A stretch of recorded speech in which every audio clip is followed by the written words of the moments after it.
और इस वक्त एक बड़ी खबर जम्मू कश्मीर में सुरक्षा बल के जवानों ने जम्मू में दरअसल एक आतंकी को गिरफ्तार किया। इस आतंकी के पास से कुछ हथियार भी बरामद हुए हैं और बताया गया कि इस आतंकी के जम्मू में घुसने की जानकारी सुरक्षा बल के जवानों को मिल गई, जिसके बाद सघन जांच अभियान चलाया गया और इस आतंकी को कर लिया गया गिरफ्तार। इसके पास से एक पिस्टल और एक ग्रेनेड मिलने का भी दावा किया गया। यह आतंकी लश्कर मुस्तफा का चीफ हिदायतुल्लाह मलिक बताया गया। जैश से जुड़े संगठन का यह आतंकी जम्मू से गिरफ्तारी पठानकोट से आ रहा था और अब इससे पूछताछ में इसके बाकी साथियों का भी पता लगाने की कोशिश होगी। लेकिन जानकारी यह कि सुरक्षा बलों को इनपुट था।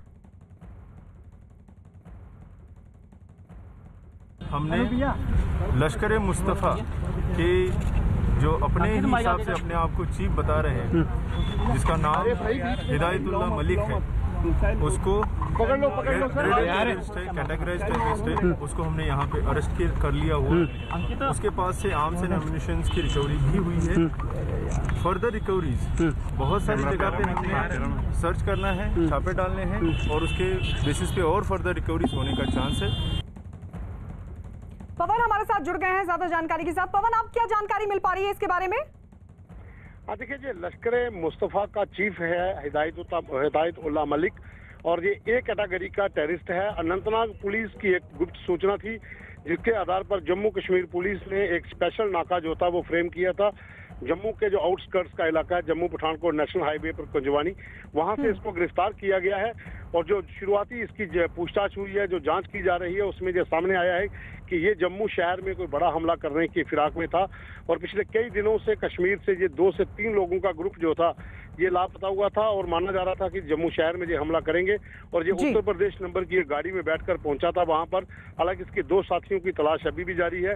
इससे काफी ज्यादा रिकवरी हुई है। पिस्टल है, हैंड ग्रेनेड्स हैं, दूसरा गोली सिक्का का सामान है और कुछ और सामान है। तो आईजी पुलिस का कहना है कि अभी हम और जांच कर रहे हैं, कुछ और गिरफ्तारियां हो सकती हैं और रिकवरी भी हो सकती है। तो माना जा रहा है कि एक बड़ा हमला प्लानिंग थी, एक ये पूरी इसकी जैश मोहम्मद का जो फ्रंट संगठन है लश्कर मुस्तफा, और ये प्लानिंग थी जम्मू शहर में बड़ा हमला करने की, जिसे आज सुरक्षा बलों ने नाकाम किया और एक बड़ी कामयाबी। ठीक है पवन, आप बने रहिए क्योंकि एक कैटेगरी का ये आतंकी जिसकी गिरफ्तारी हुई है इसके बारे में और डिटेल में आपसे जानकारी लेंगे। लेकिन इस बीच एक और बड़ी खबर श्रीनगर के नवगांव इलाके में आतंकियों ने सीआरपीएफ जवानों पर फायरिंग की और इस फायरिंग में एक सीआरपीएफ का जवान के जख्मी होने की खबर है।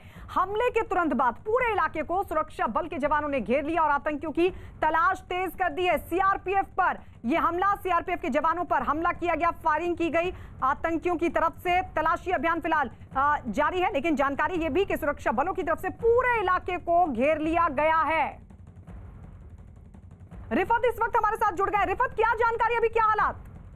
देखिए गायत्री, ये तकरीबन 4 बजे के करीब जो है फायरिंग की आवाज सुनाई दी गई इस नवगाम एरिया में और फौरन कॉर्डन किया गया आर्मी, सीआरपीएफ और पुलिस के द्वारा। और बाद में पता चला कि वहां पे हमला हुआ है और इस हमले में एक सीआरपीएफ का जवान जो है वो घायल हुआ है, उसको टांग में गोली लगी है और उसे हॉस्पिटल पहुंचाया गया और फौरन जो है इस एरिया को कॉर्डन किया गया। अभी भी सर्च चल रही है। वहां पे पुलिस के आला अधिकारी या सीआरपीएफ या आर्मी के पहुंचे और वो हालात का जायजा ले रहे हैं। लेकिन ये श्रीनगर का आउटस्कर्ट्स का एरिया है, हाईवे है, वहां पे क्या मंसूबा था ये क्या पाना मुश्किल है। पुलिस मामले की तहकीकात कर रही है। फिलहाल एक सीआरपीएफ जवान के घायल होने की खबर है। बार बार सीआरपीएफ पर हमला हो रहा है, आतंकी हमला। रिफत, कितने ये आतंकी थे, कोई जानकारी मिल पा रही है? देखिए, जिस तरीके से मैंने कहा कि अभी ये कह पाना मुश्किल है क्योंकि अभी तलाशी चल रही है एरिया में। और रिफत लौट रहे हैं आपके पास, लौट रहे हैं। एक और बड़ी खबर इस वक्त मिल रही है, बड़ी खबर जम्मू कश्मीर से ही। एक और बड़ी खबर न्यूज़ 18 की रिफत अब्दुल्ला की खबर है कि जम्मू कश्मीर के अनंतनाग से आतंकियों के 4 मददगार हुए गिरफ्तार। आरोप ये कि पकड़े गए लोग जैश आतंकियों की मदद करते थे। साथ ही पुलिस ने आरोपियों के पास से हथियार भी बरामद करने का दावा किया है। तो ये आतंकियों के मददगार गिरफ्तार हुए, 4 इनकी तादाद बताई जा रही है। रिफत, और क्या जानकारी, कौन है ये 4 मददगार? चलिए रिफत के पास चलेंगे, लेकिन ये बड़ी जानकारी आपको दे दें, आतंकियों के मददगार पकड़े गए हैं। और एक और बड़ी खबर इस वक्त जम्मू कश्मीर से ही बड़ी खबर, पुंछ में पाकिस्तान ने फिर सीज फायर का उल्लंघन करते हुए फायरिंग की है। पुंछ के शाहपुर और कस्बा सेक्टर में अब पाकिस्तान की तरफ से यह फायरिंग हो रही है। सुबह के वक्त भी पाकिस्तान की तरफ से फायरिंग की गई, लेकिन दिन में यह फायरिंग रोक दी गई थी और अब एक बार फिर से पाकिस्तान की तरफ से फायरिंग हुई है। हालांकि भारतीय सेना भी लगातार पाकिस्तान की इस हरकत का दे रही है मुंह तोड़ जवाब।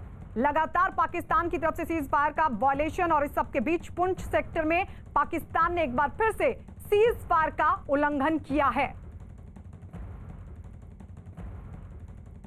पवन इस पर हमारे साथ जुड़ गए हैं। पवन, क्या जानकारी मिल पा रही है और अभी क्या स्थिति है वहां पर?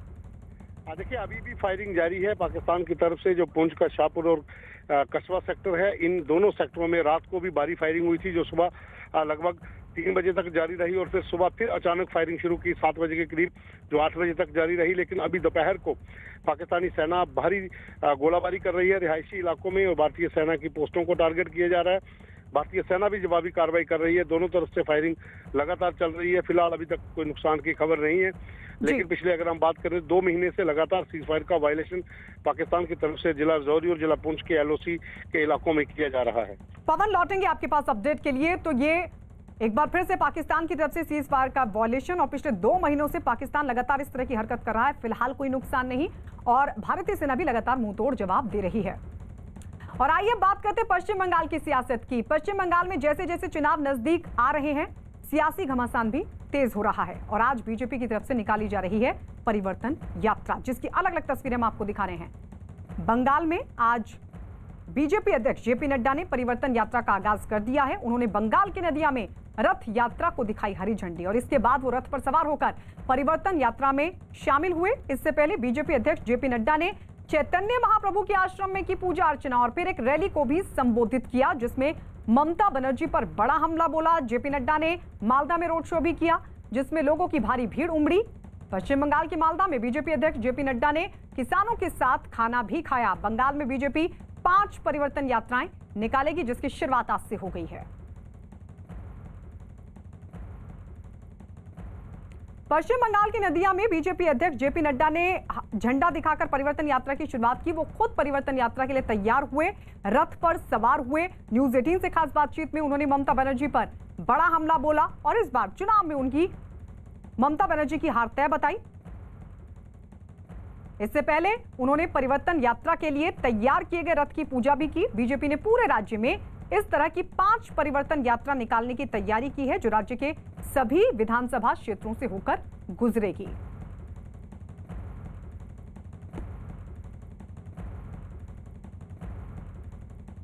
भाजपा अध्यक्ष JP नड्डा हमारे साथ हैं। सर, आज आपकी जो ये परिवर्तन यात्रा है निकली है, पर परमिशन तो पुलिस की अब तक नहीं मिली, क्या कहेंगे?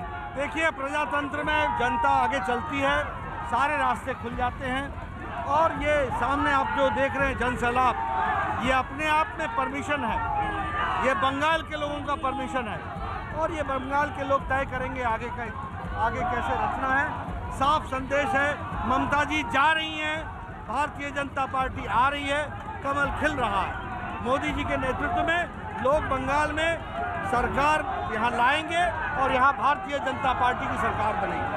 किसानों के साथ भोज किया आपने, इसके पहले भी देखा गया है, बार बार ये बात उठती है कि किसान आंदोलन पर हैं, पर फिर भी आप किसानों के साथ हैं, ये संदेश देने के लिए किसानों के साथ भोजन करते हैं। देखिए, किसानों के प्रति हम सहानुभूति रखते हैं, उनके साथ वार्ता होकर के सारी चीज़ें ठीक होंगी। यहाँ किसानों को जो प्रधानमंत्री मोदी जी ने किसान सम्मान निधि दी है, उससे 70 लाख किसानों को वंचित रखा गया है। उनका किसान सुरक्षा अभियान हमने चलाया है और स्वभोज करके किसानों के प्रति हमने अपना कमिटमेंट को शो किया। ममता जी ने कल एक बजट पेश किया जिसमें मदरसों को 50 करोड़, 100 स्कूल SC/STs के लिए नेताजी के नाम पर नई बटालियन। वो टोलाबाजी और तुष्टीकरण करती हैं। ये उनका कांग्रेस का TMC का ये मैनिफेस्टो था, ये कोई वोट ऑन अकाउंट्स नहीं था और इनको मौका मिलेगा नहीं। ये हसीन सपने बना सकती हैं, निकलना कुछ नहीं है। बार बार आरोप लगाती हैं, कहती हैं कि बाहरी हैं बीजेपी के नेता। हम हमेशा बंगाल के कल्चर के लिए लड़ते रहे हैं, उसकी इज्जत करते रहे हैं, उसको सम्मान दिया है। अखिल भारतीय स्तर पर भी बंगाल के कल्चर को सही रूप में स्थापित करने का काम बीजेपी के लोगों ने किया है। धन्यवाद। वीडियो जर्नलिस्ट आशीष धर के साथ आशिका सिंह, न्यूज 18 इंडिया, नदिया। तो बीजेपी की परिवर्तन यात्रा की शुरुआत, JP नड्डा का दावा, ममता का जाना तय और बीजेपी का आना तय। बंगाल की संस्कृति की रक्षा करेंगे, बंगाल का विकास करेंगे, भ्रष्टाचार मुक्त बनाएंगे बंगाल को, उसकी संस्कृति की रक्षा करेंगे। ये दावा कितना सही साबित होगा और आज की परिवर्तन यात्रा कितनी सफल हो, उससे पहले आशिका ये बताइए कि फिलहाल परिवर्तन यात्रा को लेकर क्या जानकारी मिल पा रही है, क्योंकि जेपी नड्डा रथ पर सवार हुए, कहां तक ये यात्रा पहुंची और अब आगे की रूपरेखा क्या रहेगी इसकी? देखिए, मेरे साथ इस समय संजय मयूख जी हैं, बीजेपी के वरिष्ठ नेता हैं। मैं आपके सवालों का जवाब इनसे ही लूंगी। कितनी सफल रही ये परिवर्तन यात्रा? देखिए, ये परिवर्तन की ओर बंगाल चल पड़ा है और जिस तरह से पश्चिम बंगाल में एक जन उत्साह चारों तरफ फैला हुआ है और जिस तरह से जनता ने हमें अभूतपूर्व समर्थन दिया है इस जिले में, नदिया जिले में, इसके पहले मालदा में माननीय राष्ट्रीय अध्यक्ष जी के कार्यक्रम में लोग उमड़े हैं, एक जन सैलाब उमड़ा है जिसको आपने भी देखा है और सबने देखा है। तो पश्चिम बंगाल परिवर्तन की ओर बढ़ चला है। पश्चिम बंगाल इन चीज़ों से निजात चाहता है जिसमें तोलेबाजी, रंगदारी, तो इन सारी चीज़ों से यदि निजात चाहता है आशिका जी, तो निश्चित तौर पे भारतीय जनता पार्टी के प्रति अपना समर्थन व्यक्त कर रही है इस पश्चिम बंगाल की जनता। दादा, एक सवाल, परमिशन जो है पुलिस की तरफ से नहीं दी गई, उसके बाद भी जो यात्रा निकली है, क्या कहेंगे इस पर? यात्रा, मैं बार बार कह रहा हूँ, जन उत्साह की रैली है। यात्रा को अपार जन समर्थन मिला है और हम पूरे कानूनन तौर पे तैयार होकर बैठे हैं। हम घबराने वाले लोग नहीं हैं। ये भारतीय जनता पार्टी के लोग हैं, ये पश्चिम बंगाल के लोग हैं। ये कभी नहीं घबराएंगे। आपके किसी भी धमकी से हमको कोई फर्क नहीं पड़ने वाला। हम चल पड़े हैं परिवर्तन की ओर। आने वाले दिनों में क्या कार्यक्रम रहेगा? क्या फिर जेपी नड्डा आ रहे हैं? गृह मंत्री अमित शाह के आने की बात है? निश्चित तौर पे जब हमारे ऊपर पश्चिम बंगाल की जनता ने भरोसा किया है तो हमारे माननीय प्रधानमंत्री जी भी कल आ रहे हैं, उसके बाद पुनः हमारे राष्ट्रीय अध्यक्ष जी आ रहे हैं, फिर हमारे माननीय गृह मंत्री अमित शाह जी आ रहे हैं। तो जब सब लोग आ रहे हैं तो बंगाल की जनता के भरोसा पर हम खरे उतरेंगे, यह हम बंगाल की जनता को बताना चाहते हैं। परिवर्तन वो शब्द है, वो नारा है जिसको आगे बढ़ा करके ममता बनर्जी सत्ता की सीढ़ियां चढ़ी। ठीक है, आशिका लौट रहे हैं आपके पास। ये बता दें कि परिवर्तन यात्रा को झंडा दिखाने से पहले जेपी नड्डा ने ममता बनर्जी पर बड़ा हमला बोला। उन्होंने बंगाल की सत्ता में परिवर्तन तय बताया और पूछा कि आखिर ममता बनर्जी को जय श्री राम के नारे से इतनी नफरत क्यों है? नारा लगाया जय श्री राम, लेकिन जय श्री राम के नारे से इतनी नफरत क्यों? क्या दिक्कत है?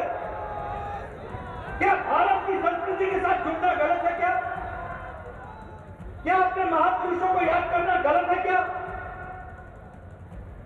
अगर कोई नारा दे देता है तो इतना गुस्सा लाल पीला हो जाता है? इतना गुस्सा काहे का? मित्रों, ये बताता है कि इन लोगों को राजनीति संस्कृति से ऊपर है। तो जेपी नड्डा ने जब रैली को संबोधित किया परिवर्तन यात्रा की शुरुआत से पहले, तो ये बड़ा हमला और ये पूछते हुए कि आखिर ममता बनर्जी को जय श्री राम के नारे से इतनी नफरत क्यों है। हालांकि इससे पहले ममता बनर्जी ये आरोप बीजेपी पर लगा चुकी हैं कि जय श्री राम के नाम पर बीजेपी सियासत कर रही है। अब सवाल ये कि पश्चिम बंगाल में क्या जय श्री राम का नारा आगे की सियासत को तय करेगा, क्योंकि लगातार जय श्री राम का जिक्र बार बार मंचों से किया जा रहा है दोनों ही तरफ से। और इस सब के बीच सवाल ये भी, क्या सत्ता का रास्ता जय श्री राम के नारे से तय होगा? विधानसभा चुनाव कभी भी हो सकते हैं और उसको लेकर लगातार बीजेपी की तरफ से अपनी पूरी ताकत झोंक दी गई है।